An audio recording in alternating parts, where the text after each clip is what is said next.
En el año 2009 publiqué un libro titulado Anatomía de un instante que en su momento la mayoría de los lectores españoles no consideró una novela. Yo mismo, aunque sabía o sentía que era una novela, prohibí de entrada a mi editor que lo presentara como tal. ¿Por qué? Anatomía explora un momento decisivo en la historia reciente de España. Ocurrió la última vez que los españoles practicamos nuestro deporte nacional, que no es el fútbol, como suele pensarse, sino la guerra civil, o en su defecto, el golpe de Estado. Como mínimo hasta hace poco tiempo, al fin y al cabo, hasta hace poco tiempo todos los experimentos democráticos terminaron en España con golpes de Estado. De tal manera que en los 2 siglos anteriores se produjeron más de 50. El último tuvo lugar durante la tarde del 23 de febrero de 1981, 6 años después de la muerte del general Franco, cuando un grupo de guardias civiles entró disparando en el abarrotado Parlamento español con la intención de terminar con la democracia, instaurada apenas 4 años atrás, y solo 3 de los parlamentarios se negaron a obedecer sus órdenes y tirarse bajo los escaños.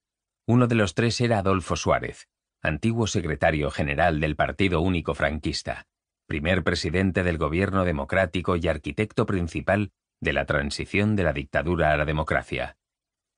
Otro era Manuel Gutiérrez Mellado, vicepresidente del gobierno y antiguo general franquista reconvertido en líder del Ejército Democrático.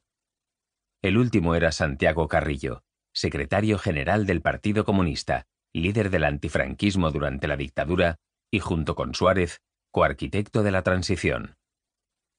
Siempre he pensado que las preguntas más fértiles son las que se hacen los niños.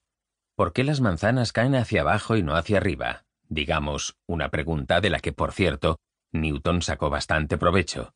Así que mi libro se hace una pregunta elemental, casi infantil.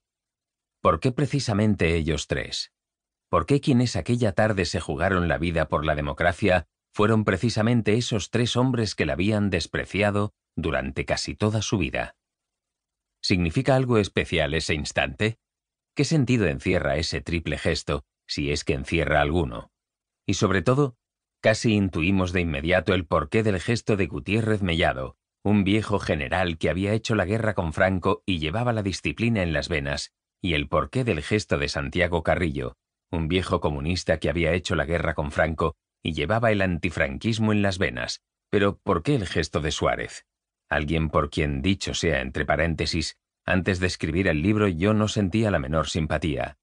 ¿Qué significado encierra el gesto de ese hombre?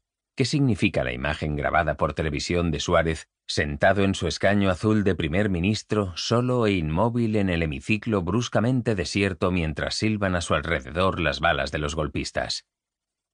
Tratar de contestar a esas preguntas o de agotar el significado de ese instante obliga a indagar en las biografías de los 3 protagonistas y en los azares inverosímiles que las unen y las separan, así como a describir la extraña figura de la historia que componen. Obliga a explicar el golpe de Estado del 23 de febrero. Obliga a contar la historia del triunfo de la democracia en España en los años 70 y 80 del siglo pasado. La forma en que el libro lo hace es peculiar. Anatomía parece un libro de historia. También parece un ensayo. También parece una crónica o un reportaje periodístico. A ratos parece un torbellino de biografías paralelas y contrapuestas girando en una encrucijada de la historia. A ratos incluso parece una novela, tal vez una novela histórica. Es absurdo negar que Anatomía es todas esas cosas, o que al menos participa de ellas.